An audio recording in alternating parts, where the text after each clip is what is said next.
मुझे याद है हमारे दिल्ली का पार्लियामेंट के बाजू में जो हमारा गुरुद्वारा है उसमें भी ऐसा ही कार्यक्रम हुआ था। उसके उद्घाटन के लिए मैं गया था। तो मैंने उनसे अनुरोध किया कि आप नागपुर में आइए और हमारे यहाँ भी कुछ लोगों की जान बचाने के लिए हमको सहयोग करिए। कैंसर ये बहुत ही दुर्भाग्यपूर्ण बीमारी है, ये किसको भी हो सकती है। हमारी प्रॉब्लम ये है कि हम सबको लगता है कि मुझे कुछ नहीं हुआ, मैं बहुत अच्छा हूँ, और इसके कारण हम डॉक्टर के पास जाते नहीं, मेडिकल चेकअप नहीं करते हैं। अगर हम डॉक्टर के पास जाते हैं और मेडिकल चेकअप करते हैं और प्रिलिमिनरी लेवल पर अगर हमको पता चलता है कि बीमारी है तो हम उसको सुधार सकते हैं। पर अगर उस समय अगर हमने प्रिलिमिनरी लेवल पर अगर उसको आइडेंटिफाई नहीं किया तो बहुत बड़ा नुकसान होता है। मेरी बड़ी बहन की लड़की मेरे यहाँ पढ़ी लिखी बड़ी हुई, एलईडी कॉलेज में थी, एमए इन इंग्लिश लिटरेचर किया उसने, पीएचडी मिली। मेरे लिए वो मेरी लड़की जैसी थी। और अभी 8 महीने पहले पूना में, वो पूना यूनिवर्सिटी में हेड ऑफ द डिपार्टमेंट थी इंग्लिश की, और 6 महीने में उसको कैंसर डिटेक्ट हुआ। सब कोशिशें हमने की, अब चली गई। मैं आप सब लोगों से अनुरोध करता हूं कि आपके परिवार में से आपके दोस्त मित्र जो भी कोई हो, आज आप जरूर आज का दिन इस काम के लिए दीजिए। सबको फ़ोन करिए और यहाँ आकर चेकअप करिए। अगर ये चेकअप हो जाएगा तो अनेक लोगों की जान बचाने में हम यशस्वी होंगे। विशेष रूप से हमारी जो बहनें हैं उनको छाती में गांठ आती है, वो बताती नहीं। कुछ दिन पहले हमने नागपुर में बड़े प्रमाण पर महिलाओं का चेकअप किया, करीब 2 लाख महिलाओं का किया। वार्ड में जाके वो मशीन लाया था अमेरिका से। तो पागल खाना जो है छिंदवाड़ा रोड में, उसके अंदर जो महिलाएं थी उनको किया, वहाँ से 7 महिला कैंसर वाली निकली और करीब 3,500 महिलाओं को कैंसर डिटेक्ट हुआ और हमने उनकी ट्रीटमेंट की और उन लोगों की जान बच गई। और इसलिए हमारे डॉक्टर डालीवाल जी इतने दूर से आए हैं, और वो इसलिए आए कि हमारे देश में, वो पंजाब में तो इतना बड़े प्रमाण पर ये समस्या है कि मुझे लगता है कि इसका कारण जो है, मैं अभी बीच में वाघा बॉर्डर पे गया था तो पंजाब के मुख्यमंत्री भी मेरे साथ थे और तीनों एमपी भी थे। एक ही गाड़ी में हम बैठे थे। तो मैंने उनको कहा कि ये जो कैंसर का प्रचार प्रसार हो रहा है, इसका कारण हम केमिकल फर्टिलाइज़र पेस्टिसाइड्स बड़े प्रमाण पे खा रहे हैं। पंजाब में गेहूं और चावल की फसल पर एकड़ बहुत ज़्यादा होती है, बहुत फर्टिलाइज़र डालते हैं। तो मैंने मुख्यमंत्री जी को कहा कि हमने अभी हमारे यहाँ ड्रोन लाए हैं और नैनो यूरिया से स्प्रेइंग किया तो 1 एकड़ गन्ने में 4 बोरे यूरिया की जगह पर 2 बॉटल में काम हुआ। यानी 2 बॉटल में काम होने से किसान का भी फायदा हुआ। अगर हम यूरिया फेंकते तो 75% वेस्ट होता है, ज़मीन में जाता है, और 25% प्लांट को जाता है। पर अगर हमने ड्रोन से स्प्रेइंग किया तो 25% वेस्ट होता है, 75% प्लांट को जाता है, पैसे की भी बचत होती है। धीरे धीरे हमको केमिकल पेस्टिसाइड्स फर्टिलाइजर्स इनसे दूर होना होगा। आप में से अनेक लोग पंजाब के साथ जुड़े हुए हैं। पंजाब में एक गाड़ी निकलती है, उसका नाम है कैंसर एक्सप्रेस। पंजाब को लगकर वो राजस्थान की बॉर्डर है, वहाँ यही स्थिति है। और गंगानगर के बाद में जो एरिया, उधर भी बड़े प्रमाण पर यही समस्या है।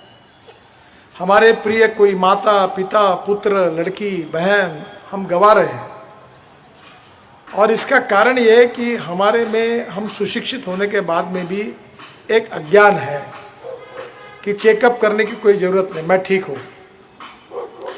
आपको मालूम होगा अर्जुन दास कुकरेजा जी को कैंसर हुआ, वो हेल्दी थे। गंगाधर फडणवीस को कैंसर हुआ, वो काफ़ी मजबूत थे, पर कैंसर ने उनको पूरी तरह ख़त्म कर दिया। तो आदमी कितना भी स्ट्रांग हो, उसको कैंसर होने के बाद ये ऐसी बीमारी है कि आदमी का बिल्कुल सर्वनाश किए बिना रुकती नहीं। और आज हम गुरुद्वारे के सामने खड़े हैं, हम गुरु का स्मरण कर रहे हैं। मैं आपसे सबसे अनुरोध करता हूं कि आप घर जाकर 10-20 फ़ोन करिए, आपके रिश्तेदारों को, मित्रों को, परिवारजनों को, जो भी कुछ होगा उनको बोलो यहाँ आइए। यहाँ कोई पैसा नहीं ले रहे।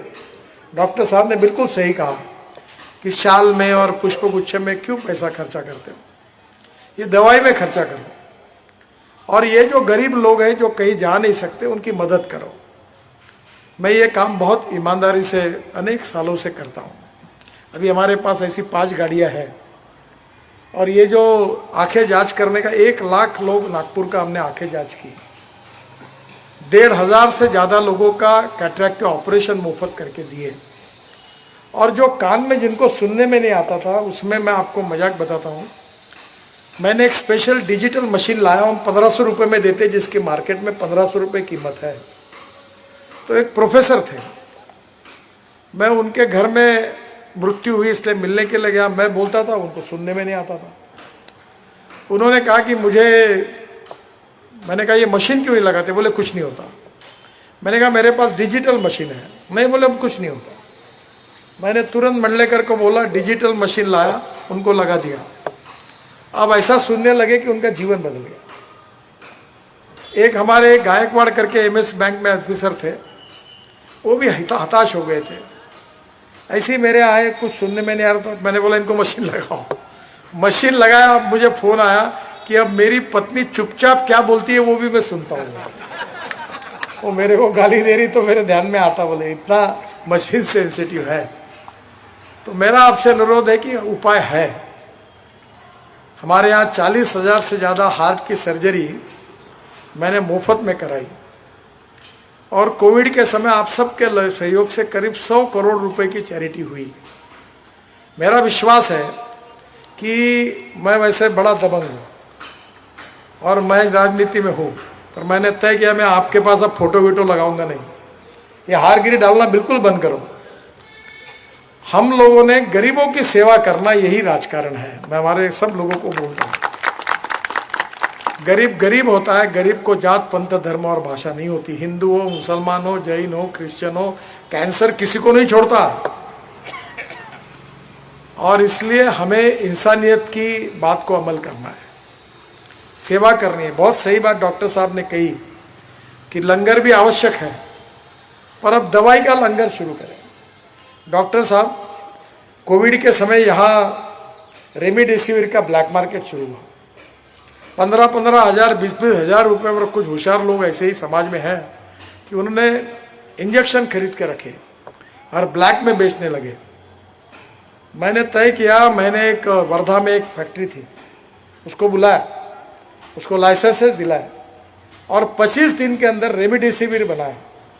और जो लोगों ने खरीदी किया था वो रेमडेसिविर मार्केट में इतना उपलब्ध कराया, यहाँ तो कराया, वाराणसी भेजा, मुंबई भेजा, पुणे भेजा और पूरा रेमडेसिविर का ब्लैक मार्केट खत्म कर दिया। फिर फंगस के इंजेक्शन का यही प्रॉब्लम था, उसमें भी ब्लैक मार्केट चालू था। हमने फंगस के इंजेक्शन बनाए। और जब ऑक्सीजन के कारण लोग मर रहे थे, मैं 2 महीने नागपुर में था और मुझे विश्वास है जब भगवान का आशीर्वाद होता है तो सब समस्याओं का समाधान निकलता है।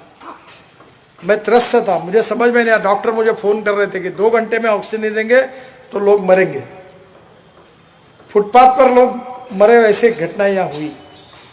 तो मेरे मन में कल्पना आई और मैंने चीफ ऑफ द एयरफोर्स को फ़ोन किया। मैंने कहा मुझे आपका हवाई जहाज चाहिए। बोले किस लिए?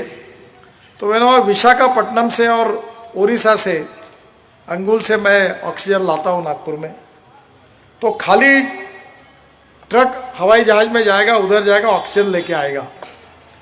तो उन्होंने मुझे कहा सर वो ऑक्सीजन भर के जो ट्रक है वो तो मैं आपको परमिट नहीं कर पाऊँगा, पर अब ऑक्सीजन निकालने के बाद मैं खाली ट्रक तुरंत वहाँ पहुँचाऊँगा और वो लेके आऊँगा, क्योंकि उस समय ट्रक का भी शॉर्टेज था।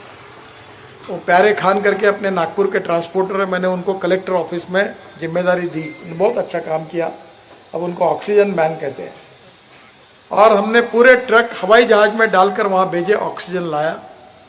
और नागपुर के और विदर्भ के हमने ऑक्सीजन बुल्ढाना तक मराठवाड़ा तक ऑक्सीजन दिया और अनेक लोगों की जान बची, नहीं तो अनेक लोगों की मृत्यु हो जाती थी। और इसलिए मैं आपसे अनुरोध करता हूँ कि ये जो डॉक्टर साहब लंदन से आए हैं, इनको कोई काम धंधा नहीं, इसलिए नहीं आए। वो भी करोड़ों में कमाई कर सकते हैं, बड़े विख्यात डॉक्टर हैं वहाँ के, मैं जानता हूँ उनको। सब छोड़ छाड़ करके वो आए, क्योंकि वो नागपुर में दूसरी बार आए। पहली बार हमारे महल के कल्याणेश्वर मंदिर में मैंने उनका सत्कार किया, तब वो ब्रिटिश प्रधानमंत्री के साथ ये G20 के कार्यक्रम के लिए आए थे। तो उन्होंने G20 का जो डेलीगेशन था यूके का, जिसमें वो थे, वो छोड़ दिया और मुझे नागपुर जा रहा है, नितिन गडकरी को मिलना है, ऐसा कहकर वो नागपुर आए। हमने उनका मंदिर में बहुत बड़ा सत्कार किया। बाद में मैं दिल्ली के नकाबगंज गुरुद्वारे में उनके कहने पर इस ऐसी कार्यक्रम के लिए गया था और मैंने उनसे अनुरोध किया था कि आप नागपुर आइए। आज वो अपनी गाड़ियाँ लेकर आए, सब निःशुल्क का कार्यक्रम है। आप जितने लोग बैठे उनसे मेरा अनुरोध है, अपने घर में ऐसे होशियार लोग निकलेंगे, नहीं मैं ठीक हूँ, मेरे को कुछ नहीं हो रहा है, ये ऐसे शाने लोगों को बोलो तेरी ज़्यादा शानपना मत लगा, बोलना चुपचाप जाओ सर्टिफिकेट लेके आओ। ये आपको ज़बरदस्ती करना पड़ेगा, नहीं तो इनका शानपन बहुत महंगा पड़ेगा। आज होगा तो सुधर सकता है, कल गया तो जान जाएगी। तो आप सबको यहाँ ले आइए, फ़ोन करिए। उत्तर नागपुर में गरीब लोग हैं, झोपड़पट्टी में रहते, उनको लाइए, सबके ट्रीटमेंट कराइए, दवाई भी यहाँ है, और आगे अगर कैंसर का ऑपरेशन करना पड़ा तो उसके लिए भी मदद करेंगे। और एक बात मैं गुरुद्वारे का उसके लिए सहयोग चाहता हूँ कि हमारे यहाँ जो लड़कियाँ 14 साल से ऊपर हैं, उन लड़कियों को हम वो वैक्सीन देते हैं सर्वाइकल कैंसर का। तो मैंने बहुत जगह पर कार्यक्रम के अभी 10-1 हज़ार लड़कियों को दिया है। तो आप अभी मैंने DPDC में मैं अपने MP फंड से वैक्सीन खरीदने के लिए 50 लाख रुपए दे रहा हूँ, और ये जो पुणे वाला है उसके यहाँ से सस्ते में वैक्सीन ला रहा हूँ। आपके एरिया में जितनी लड़कियाँ ऐसी हैं 14 साल के ऊपर, 14 साल के ऊपर, उन सब लड़कियों को ये वैक्सीन देने का कैंप हम जगह जगह कर रहे हैं, ये कराइए, ताकि बेचारी वो कोई लड़की को ज़िंदगी भर कैंसर की बीमारी नहीं होगी, उनका जीवन सुरक्षित होगा। हमारे यहाँ तुकाराम महाराज कहते थे, जे का रंजले गांजले त्यासी म्हणे जो आपुले, तोची साधू ओळखावा देव तेथेची जाणावा। नामदेव जी ने भी यही संदेश दिया है। डॉक्टर साहब, मैं बड़ा भाग्यवान हूँ, मैं नामदेव जी का जहाँ जन्म हुआ उस गांव का मैंने पूरा रोड अच्छा सीमेंट कंक्रीट का बनाया। अब उसके उद्घाटन के लिए मैं जा रहा हूँ नांदेड़, हिंगोली जिले में।